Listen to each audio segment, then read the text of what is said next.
Ակնաբուժության նախագիծ բարեգործական հիմնադրամի տնօրեն Նունե Եղիազարյանին, Մալայանի անվան ակնաբուժական կենտրոնի աչքի բորբոքային հիվանդությունների բաժանմունքի վարիչ Աննա Հովակիմյանին և Կալիֆոռնիայի համալսարանի Ջուլ Ստայնի անվան աչքի ինստիտուտի պրոֆեսոր, եղջերաթաղանթի և ռեֆրակտիվ վիրաբուժության ծրագրի տնօրեն Էնթոնի Ալդավեին։ Բարև ձեզ, շնորհակալություն, որ այստեղ եք։ Մենք այսօր խոսելու ենք COVID-19-ի հնարավոր ազդեցության մասին ակնային հիվանդությունների վրա, ինչպես նաև կանդրադառնանք հայաստանյան եւ միջազգային միտումներից եւ կխոսենք Էնթոնի Ալդավեի Հայաստան այցի հետ կապված, ինչ նորություններով է եկել եւ փորձի փոխանակման ինչ ծրագրեր են իրականացվում։ Սկզբում խոսքը փոխանցենք Նունե Եղիազարյանին, որը կներկայացնի մանրամասներ, խնդրեմ։ Շնորհակալություն։ Կուզեի մի քանի խոսք ասել հայկական ակնաբուժության նախագծի վերաբերյալ, այն հիմնադրվել է 1992 թվականին ԱՄՆ-ում ամերիկահայ ակնաբույժ Ռոջեր Օհաննիսյանի կողմից եւ գրեթե 30-ամյա գործունեության ընթացքում Հայաստանում իրականացրել է մեծաքանակ ծրագրեր։ Համոզված եմ, որ Հայաստանի բնակչությունը քաջատեղյակ է հայկական ակնաբուժության նախագծի աշխատանքներին, աչքի շարժական հիվանդանոցի, մարզային ակնաբուժական կենտրոնների, անհասության ռետինոպաթիայի, դիաբետի եւ շատ այլ ծրագրերի միջոցով։ Այս կազմակերպությունը ունի նաև կրթական բաղադրիչ, որը ներառում է միջազգային համաժողովներ, հետազոտություններ, վերապատրաստումներ ԱՄՆ-ում եւ Հայաստանում, վարպետաց դասեր եւ այլն։ Սովորաբար ամենամյա միջազգային համաժողովները տեղի են ունենում բժշկական առաքելության շրջանակներում, որի ընթացքում մեր կամավոր բժիշկները տարբեր երկրներից այցելում են Հայաստան, ներկայացնելու իրենց զեկուցումները, կիսելու իրենց փորձը եւ հայ մասնագետների հետ քննարկելու բարդ դեպքերը, նաեւ ուսուցանելու բուժման եւ վիրահատական նորագույն մեթոդներ։ Մասնավորապես, չնայած համաճարակով պայմանավորված խնդիրների,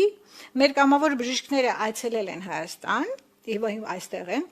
Մի քանի օր առաջ հայկական ակնաբուժության նախագծի կրթական լաբորատորիա կամ wet lab-ում, ինչպես մենք դա կոչում ենք, անցկացրեցին վերապատրաստում Մալայանի անվան ակնաբուժական կենտրոնի բժիշկների համար եւ այժմ նրանք առաջին անգամ Հայաստանում օգտագործում են այդ նույն մեթոդը իրենց վիրահետությունների ժամանակ։ Այս տարի հայկական ակնաբուժության նախագծի եւ Լոս Անջելեսի մանկական հիվանդանոցի 19-րդ համաժողովի ակնաբուժությանը նվիրված երրորդյա հատվածը տեղ ունեցավ մի քանի օր առաջ, հնարավորություն տալով սահմանափակ մասնագետներին ներկա լինել դահլիճում, որ իրենց համար շատ հետաքրքիր էր, իսկ մոտ 300 մասնագետ մասնակցեցին այդ համաժողովին առցանց։ Ուզում եմ ասել, որ բոլոր զեկույցները հնարավոր կլինի դիտել նորից open առցանց հարթակում շատ շուտով հայերեն եւ անգլերեն։ Համաժողովն անդրադարձավ ակնաբուժության նեղ մասնագիտացումներին եւ թեմաների շրջանում ներկայացվեց COVID-ը եւ ակնային առողջությունը աշխարհում եւ Հայաստանում։ Իմ գործընկերները համաձայնել են իրենց շատ ծանրաբեռնված վիրահատական օրը ընդմիջել ներկայացնելու ձեզ այդ միտումները եւ ես հիմա շատ հաճույքով խոսքը փոխանցում եմ բժիշկ Հովակիմյանին։ Շնորհակալություն։ Խնդրեմ Տիկին Հովակիմյան, խնդրեմ ներկայացնել, թե COVID-ով պայմանավորված ակնային հիվանդությունների գծով մենք ինչ դժվարություններ ունեցանք եւ ինչ խնդիրներ են ի հայտ եկել։ Նախ շնորհակալություն հրավերի համար։ Այո, ինչպես գիտեք, COVID-ային համաճարակը սկսվել է 2020 թվականի մարտից, այսինքն առողջապահության միջազգային կազմակերպության կողմից այդ ժամանակվանից է հայտարարվել որպես իսկապես համաճարակ եւ գիտեք, որ հարուցիչը այդ SARS-CoV-2 վիրուսը ինքը իսկապես շատ վարակիչ է եւ ախտահարում է մի շարք օրգան համակարգեր, բոլորից քաջ հայտնի հիմնականում շնչառական համակարգը, ինչպես գիտեք, թոքաբորբերը, պերիկարդիտը, սրտի ախտահարումները եւ ցավոք տեսողական օրգանը նույնպես զերծ չի մնում այդ ախտահարումներից։ Կցանկանայի նշել, որ շատ են դիմում հիվանդներ աչքի տարբեր խնդիրներով, ամենից շատ երևի ժողովրդին հայտնի է կոնյուկտիվիտը, շաղկապենաբորբը, երբ մարդիկ գանգատվում են աչքերում որոշակի արտադրությունից, ժողովրդի բառերով իսկ ասած ճպրոտելուց, սակայն դա ամենից մեղմ ախտահարումն է, որ նույնիսկ բժշկի չդիմելով կարող է ինքնաբերաբար 7-ից 10-14 օրում անցնել։ Ցավոք դիտվում են ավելի ծանր ախտահարումներ, հանձինս լուրջ բորբոքումների, աչքի խոռոչում, որոնք կոչվում են այսպես կոչված ուվեիտներ, բավականին շատ հանդիպում են ակնահատակում տրոմբոզներ, քանի որ անոթային ախտահարում է բերում այս վիրուսը անոթների, եւ ունենք նաեւ ցավոք կուրության դեպքեր, երբ այնպիսի կարևոր անոթներ են խցանվել, որ այլևս սնուցումը վերականգնել հնարավոր չէ։ Առիթից օգտվելով կցանկանայի ասել, որ շատ վերջերս, այսինքն այս ամիս մեր աշխատանքը Միացյալ Նահանգներում արժանացավ տպագրության ամենահայտնի ամսագրերից մեկում Cataract and Refractive Surgery, որտեղ մենք աշխարհում առաջինը ներկայացրեցինք ուվեիտների ամենամեծաքանակ թվով հիվանդների դեպքեր։ Այսինքն այն մարդիկ, որոնք մեզ դիմել էին աչքի խոռոչի անոթաթաղանթի բորբոքումներով, որոնց մենք բուժել ենք, մենք մեր դեպքերը ներկայացրեցինք աշխարհին։ Պետք է իսկապես զգոն լինել, որովհետև տեսողական օրգանի ախտահարումները նույնպես իրենցից լուրջ խնդիր են ներկայացնում։ Երբ որ սահմանափակումները ճիշտ թե շատ հանվեցին եւ հիվանդները արդեն հոսք եղավ դեպի բուժհաստատություններ, այդ շրջանից սկսած ձեզ մոտ նկատվում է արդյոք հիվանդների թվի ավելացում, որոնք հենց բողոքում են COVID-ի հնարավոր ազդեցությունից, այսինքն տեսողական խնդիրների վրա։ Շնորհակալություն հարցի համար։ Իսկապես մեր բոլոր բժիշկների գործն է դժվարացել եւ ոչ միայն ակնաբուժների, որովհետեւ մարդիկ, հատկապես ծերերը, շատ երկար ժամանակ, ինչպես գիտեք, պարզապես տնից դուրս չէին գալիս։ Այսինքն 6 ամիս, մի տարի մարդիկ շատերը մնացել էին տանը եւ դիմում են ուշացած դեպքերով, գալիս են արդեն իրենց ոսմյակները, եթե պղտորված էին, կատարակտ հիվանդությունը բոլորին քաչ հայտնի է ժողովրդի մեջ, որ մարդիկ ասում են աչքս փառ է կապել, շատ գալիս էին հասունացած դեպքեր, գերհասուն բարդություններով եւ շատ այլ հիվանդություններ, նույն այդ աչքի բորբոքումները, տարբեր տեսակի հիվանդություններ, հայտնի գլաուկոման, կապված հաճախ ակնային ճնշման բարձրացման հետ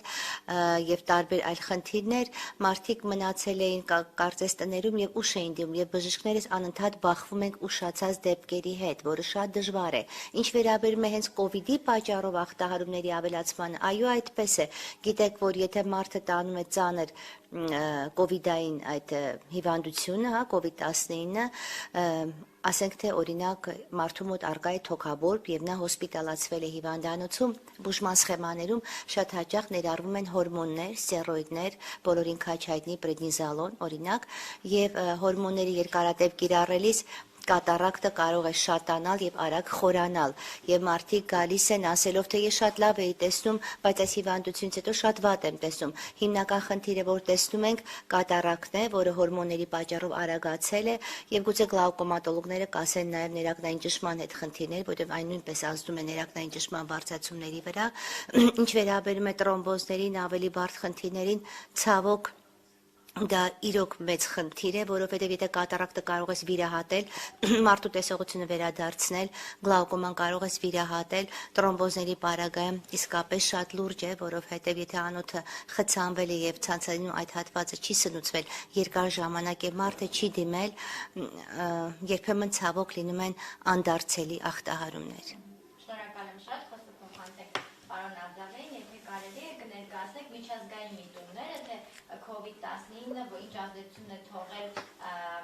ակնային հիվանդությունների վրա, բժիշկները ինչ դժվարությունների առաջ են կանգնել։ What's the impact of COVID-19 on different diseases, eye diseases in particular? What are the trends globally? Եվ բժիշկները ինչ դժվարությունների առաջ են կանգնել։ And what are the problems doctors face in this respect? Well, I think it's important to realize that there are receptors on the surface of the eye for the virus that causes COVID, so that the eyes are actually a portal of potential entry of the virus into the body. Պետք է հաշվի առնել, որ աչքի մեջ կան ռեցեպտորներ, որոնք փաստորեն վիրուսի համար մուտքի ոնց որ դուր լինեն եւ այդպես վիրուսը կարող է հայտնվի աչքի մեջ։ Second is that the eye can be affected by the virus. We know there are various eye conditions such as conjunctivitis that can be caused by the COVID virus. Երկրորդը մենք գիտենք, որ վիրուսը կարող է տարբեր հիվանդություններ առաջացնել աչքի մեջ, հատկապես կոնյունկտիվիտ։ And one of the concerns for myself as a corneal transplant surgeon is whether it is safe to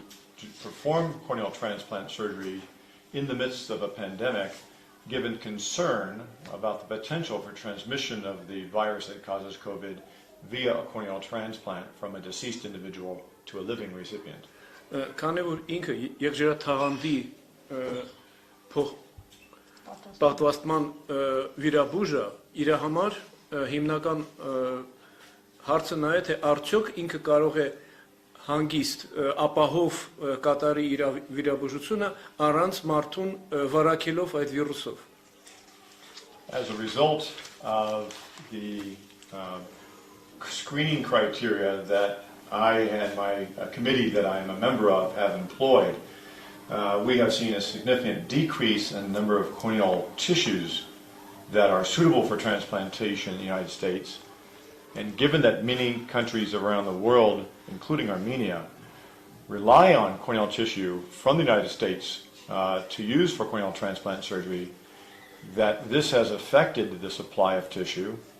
And there are many countries such as Armenia where corneal tissue supply is very scarce because of the donor supply being so reduced by COVID. Քանի որ իրանք ունեն հատուկ չափանիշներ, որոնցով իրանք ընդունում են կամ չեմ ընդունում եղջերաթաղանթը փոխպատվաստման համար, դրա հետևանքով փոխպատվաստման համար պիտանի եղջերաթաղանթի նմուշները բավականին շատ նվազել են, որոնք այդ նմուշները գալիս են ԱՄՆ-ից եւ հատկապես ԱՄՆ-ից եկած այդ նմուշները հիմա թվով կրճատվել են եւ հատկապես Հայաստանի վրա էլ է դա ազդել. This decrease in tissue is due to COVID. Well, it's due to the fact that in order to be certain that we're not transmitting COVID via a corneal transplant. Այո, որպեսզի մենք փոխպատվաստման միջոցով COVID-ներ չպատվաստենք հետը. The committee that I chair for the Eye Bank Association of America has instituted screening criteria for those who have died, such as, did they recently test positive for COVID? Did they have close contact with somebody with COVID? Did they have symptoms shortly before death? If these are positive, then they are not, that tissue cannot be used for transplantation. Իրանք ունեն հատուկ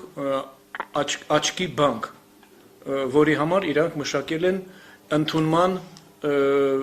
պիտանելիության չափանիշներ։ Եվ իրանք նայում են, եթե այդ անձը, ումից իրանք վերցրել են նմուշը, եթե այդ մարդը կոնտակտ է ունեցել ինչ-որ մեկի հետ, ով մահացել է COVID-ից, կամ ով COVID-ի սիմպտոմներ է ունեցել, իրանք չեն կարող այդ մարդուց արդեն դոնորական նմուշ վերցնել։ Հյուսվածք։ My hope is that as we have recently revised the guidelines for who is a donor in the United States to include the vaccination status, that as we see now more than half the population being vaccinated, that we will have an increase in the supply of donor tissue, and then once again be able to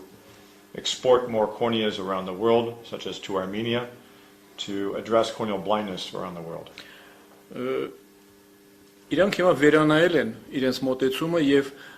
դոնորական հյուսվածքի վերցնելը չվերցնելը արդեն պայմանավորված է նրանով այդ մարդը վակցինացվել է թե ոչ։ Հիմա քանի որ բնակչության կեսից ավելի վակցինացված է, ավելի մեծ կարող է լինի այդ դոնորական հյուսվածքների հոսքը ԱՄՆ-ից, այդ թվում դեպի Հայաստան։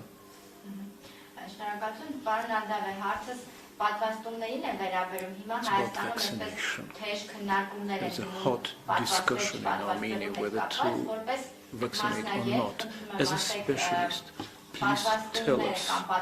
լինում, Արդյոք ազդեցություն կարող են թողնել ակնային հիվանդությունների վրա թե ոչ եւ դրանք որքանով են eye diseases and how safe they are, the vaccines and vaccinations. Well, as an American, my experience is with the vaccines approved in the United States, which are the ones produced by Pfizer, Moderna, and Johnson & Johnson. I myself was vaccinated, my first vaccination in December, and the second one in January. I was early to receive it because a healthcare worker, I'm at increased risk of acquiring the disease. Ինքը իր փորձից կարող ասի, որ ինքը քանի որ բժիշկը իրան պետք էր վակցինացվել, ինքը առաջի իր վակցինան ստացել է դեկտեմբերին, երկրորդը հունվարին, Ամերիկայում ընդունված վակցիաները Pfizer-ն են, Johnson & Johnson-ը եւ Moderna-ն. Yes, please. I would say that without hesitation, the vaccines are safe and effective. The data is clear that vaccination reduces the risk of becoming infected with the virus that causes COVID-19 infection, reduces the risk of hospitalization, and reduces the risk of death. Ինքը ասում է, որ առանց կասկածի ես գտնում եմ, որ վակցինան անվտանգ է եւ կարելի է ասել, որ վակցինան նվազեցնում է COVID-ի ռիսկը, հոսպիտալիզացման ռիսկը եւ մահի ռիսկը. Obviously, the vaccines that are available throughout the world differ by country. In China, Sinovac is offered. I know here in Armenia that the Sputnik virus or a Sputnik vaccine is offered. All of these vaccines, however, all of them, again, reduce the risk of being infected and reduce the risk of it being transmitted to others in the population. Վակցիաները տարբերվում են երկրից երկիր. Չինաստանում դա Sinovac-ն է, Sputnik-ը Ռուսաստանում. Բոլոր այդ վակցինաները կրճատում են վարակման ռիսկը. So I would strongly encourage all of those who are listening to become vaccinated, if not for yourself, for the people you love, to protect them from acquiring the disease. Եվ ինքը կոչ է անում բոլորին վակցինացվել, եթե ձեզ համար չեք վակցինացում, գոնե նրանց համար վակցինացեք, ում որ դուք սիրում եք եւ գնահատում եք. Եվ մեզ մոտ այդ քննարկումների շրջանում discussion, there have been concerns that vaccines can impact reproductive health. Can vaccines have an impact on your domain, on the ophthalmology domain? I think we need to separate information that's in the public domain between that is based on evidence and that is based on theory or rumor. Պետք է այստեղ տարբերակել այս զրույցների մեջ այն տեղեկությունը, որը հիմնված է ապացույցների վրա, եւ այն տեղեկությունները, որոնք շշուկների եւ բամբասանքի վրա են հիմնված. As far as I am aware,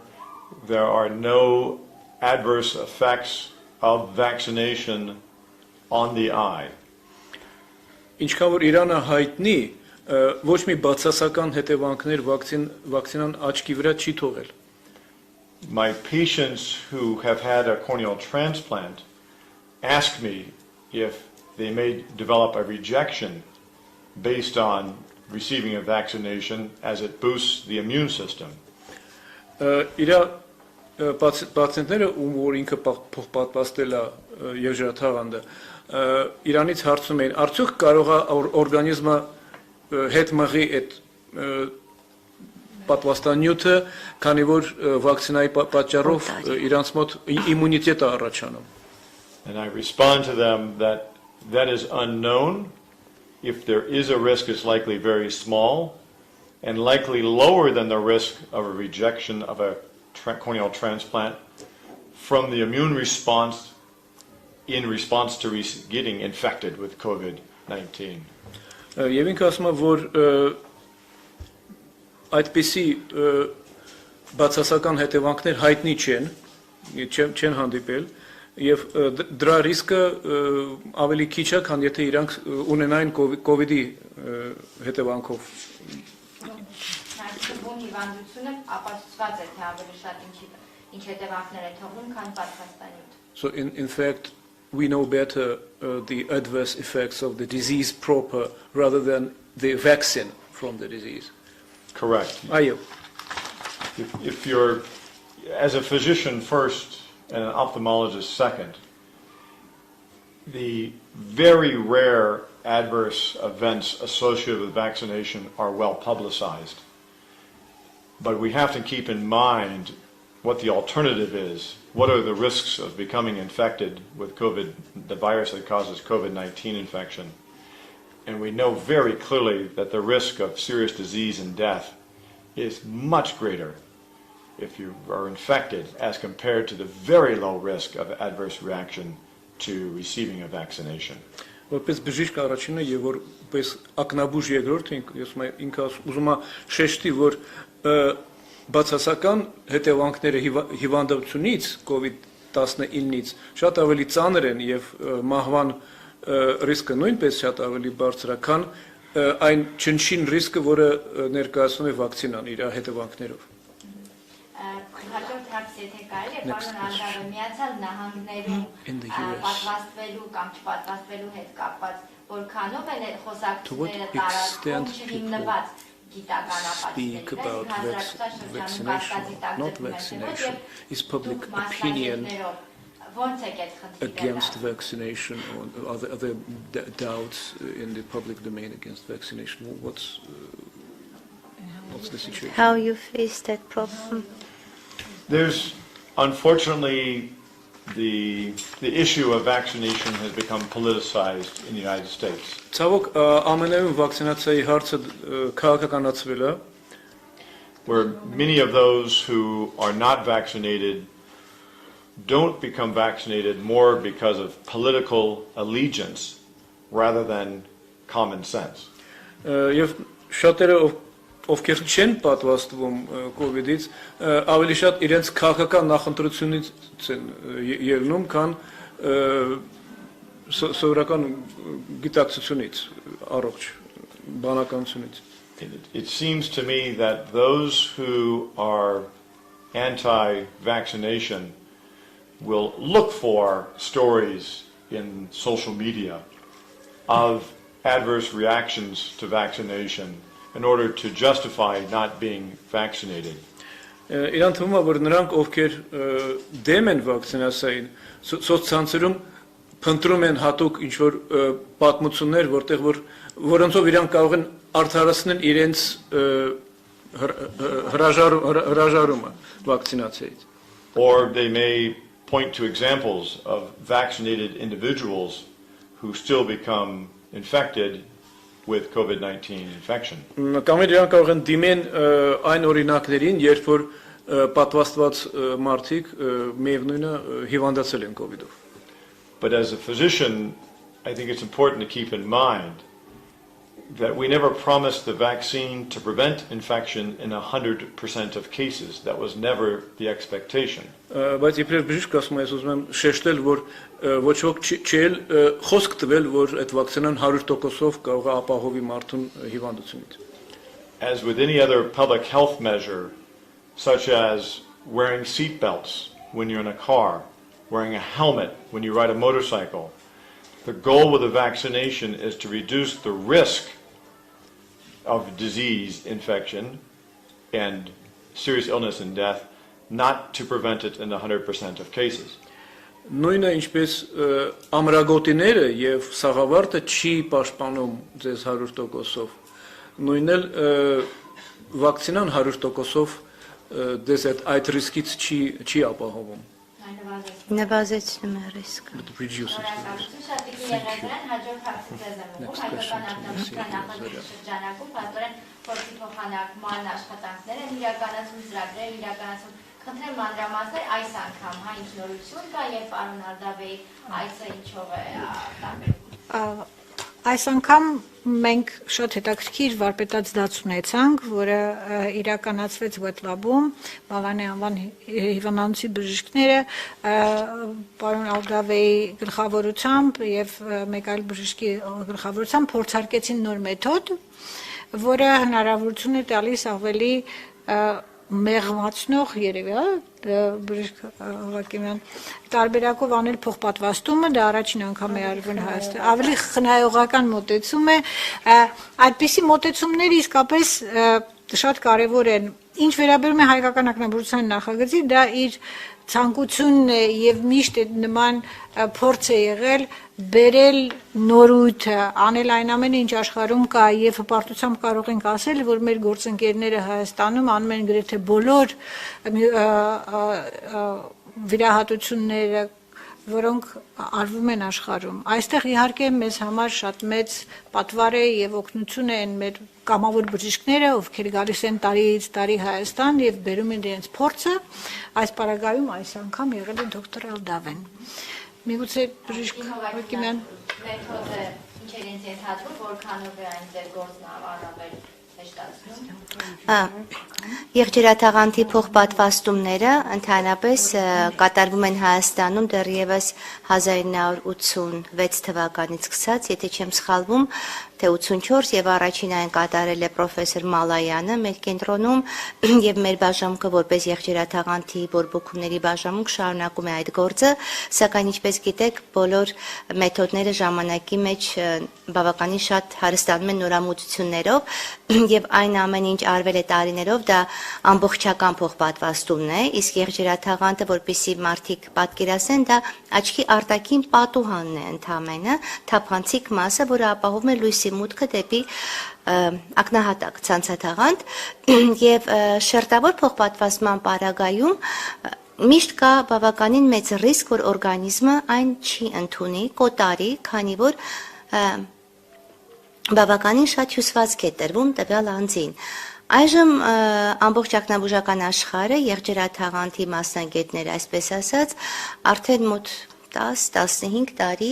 երևի 20, չէ 15 երևի միգուցե, անցել են հիմնականում շերտավոր մեթոդներին։ Ինչ է կոչում շերտավոր? Կոչում է, որ ոչ բոլոր շերտերն են փոխպատվաստվում, այլ եթե հիվանդություն ունի մարդը, երբ իր եղջերենու միայն ներսի շերտն է ախտարված, կարիք չկա ամբողջաստությամբ այն փոխել։ Կարելի է ընդհանրապես այդ ներքին շերտը փոխել եւ մարդը կստանա նոր բջիջներ եւ եղջերին կթափանցիկանա, կպարզվի եւ նա նորից կտեսնի։ Եթե ունի հիվանդություն, բոլորին քաչ հայտնի կերատոկոնուս, որ եղջերին կոնուսաձև փքվում է եւ միայն առաջային շերտերն են տուժված, սակայն ներսը առողջ է դեպի աչքի հատակ նայող հատվածը, ինչու մարդուն փոխել ամբողջ եղջերաթաղանթը, եթե կարելի է ընդհանրապես առաջային շերտերը փոխել։ Մենք արդեն այս շերտավոր վիրահատությունները անում ենք երևի շուրջ 11-12 տարի է եւ փորձը գնալով շատանում է, հարստանում է, սակայն այստեղ նույնպես գնում են նորամուծություններ։ Այդ շերտավոր փոխպատվաստումներից մեկը, որ կոչվում է էնդոթելիալ փոխպատվաստում, ներսի շերտի, կարծես ունի իր տեսակները՝ դիսեք, դիմեք, չեմ ուզում անդրանալ այս տերմինների վրա, բայց մենք անում ենք դիսեք, հիմա նորամուծություն է բերվում դիմեք անելը, որը էլ ավելի նուրբ միջամտություն է, որպեսզի պատկերացնենք ընդամենը 10 միկրոն հաստության մազից ավելի բարակ հյուսվածք է դրվում աչքի մեջ։ Այսինքն ընդամենը նուրբ բջիջների մի շերտ օտար դոնորական հյուսվածքից, այսպես ասած, եւ հիվանել ված չի զգում, որ իրեն ուրիշի բջիջներ են տրվել, ուրիշի հյուսվածք է տրվել եւ պատկերացրեք արդյունքները հրաշալի են։ Մենք 7 հիվանդի վիրահատեցինք միասին 3 եւ 3-ի առաջի օրը եւ այսօր նրանցից 4-ի մոտ արդեն կարծես փայլում էր աչքը, եղջերին բավականին պարզ էր, տեսողությունն էր լավացել եւ մենք այդ վետ լաբում, որտեղ 3 ժամ իրենց կողմից բերված մոտ 22 հյուսվածքների վրա փորձարկումներ կատարեցինք, բավականին հմտություններ ձեռք բերեցինք այսպես կոչած փոքրիկ նյուանսների առումով եւ արդեն վստահ եմ հաջողությամբ կիրականացնենք նաեւ այս մի տեսակը դիմեք կոչվածը, որը ավելի նուրբ գործողություն է, շատ ավելի խնայողական աչքին։ Եվ դոկտոր Ալդավեն շարունակաբար այցելում է մեզ եւ նրա հաջորդ այցը միգուցե կլինի 3 կամ 6 ամսից եւ մենք այս գործը շարունակաբար պետք է անենք։ Ես նոր փորձում եմ բարձել քանի անգամ է դոկտոր Ալդավեն եղել Հայաստանում, մենք հաշվեցինք մոտավորապես 7 կամ 8։ 7 կամ 8։ Եվ հույս ունենք, որ եւս կշարունակի։ Այո, անշուշտ։ Պարոն Ալդավե, հարցը ձեզ եմ ուղղում։ Արդեն տևական ժամանակ է Հայաստանի ակնաբուժների հետ աշխատում եք, որի փոխանակում կատարում ձեր տպավորությունների մասին պատմեք, մեր մասնագիտական հմտությունները ինչպիսին impressions about our professional skills. Well, there's a reason that I've been to Armenia so many times, besides the good food. Բացի լավ խոհանոցից ուրիշ պատճառ էլ կա, թե ինչու եմ ես այդքան հաճախ լինում Հայաստանում։ And it's really because of the willingness of doctors like Dr. Hovakimian and the desire of doctors like her in Armenia to learn and to practice the newest and best forms of corneal transplant surgery. Այդ պատճառն էլ լրացուցիչ պատճառն այն է, որ բժիշկների ցանկությունը, հատկապես դոկտոր Հովակիմյանի եւ իր գոլեգաների ցանկությունը նոր բաներ սովորել եղջերաթաղանթի պատվաստման մասին. Dr. Hovakimian was one of the earliest surgeons that I'm aware of, and the first surgeons in the world to be performing artificial corneal transplants. Դոկտոր Հովակիմյանը առաջի վիրաբույժն է, որը կատարել է արհեստական եղջերաթաղանթի փոխպատվաստում. Which we began performing at the Malayan Ophthalmologic Center in 2005, I believe. Մենք դա սկսել էինք անել 2005 թվականին մեր կենտրոնում. And now she and her colleagues are offering the newest form of corneal transplant surgery. Իսկ դոկտոր Հովակիմյանը եւ իր գոլեգաները նորագույն ձևերն են առաջարկում այդ վիրահատության, making Yerevan one of, I believe, the few cities in this part of the world where somebody can come have the most this advanced form of corneal transplant surgery performed. Եվ Երևանը դրանով դառնում այն քիչ քաղաքներից հազվադեպ քաղաքներից այս աշխարհամասում, որտեղ որ կարելի է կատարել այդ դժվարին վիրահատությունը. This is not just my opinion. I know companies such as Glaukos, American corporation, has conducted clinical trials to achieve approval of devices at the Malayan Ophthalmologic Center, clearly indicating that you have very talented surgeons and infrastructure to perform clinical trials, and that's something that's a rare combination. Դա միայն իրակարծիքը չի, այդպիսի ընկերություններ կան, ինչպիսիք են օրինակ Glaukos-ը, որը կատարել է կլինիկական փորձարկումներ Մալայանի կենտրոնում եւ իրենք ապացուցել են այդ վիրահատությունների էֆեկտիվությունը. Դա շատ հազվադեպ համընկնում է, երբ որ կա հնարավորություն եւ հմտություն. And the best thing I think is that Dr. Hovakimian and I actually trained together at the University of California, San Francisco from 2000 to 2001. So even though we don't practice together,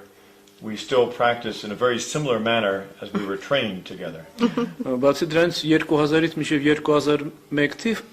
ինքը եւ դոկտոր Հովակիմյանը միասին էին սովորում Սան Ֆրանցիսկոյի Կալիֆոռնիայի համալսարանում, նույն գործն էին սովորում, չնայած միասին չեն աշխատել. And the fact that, again, many of her colleagues at the Malayan Ophthalmologic Center also trained in the United States means that they also understand medicine being practiced at the cutting edge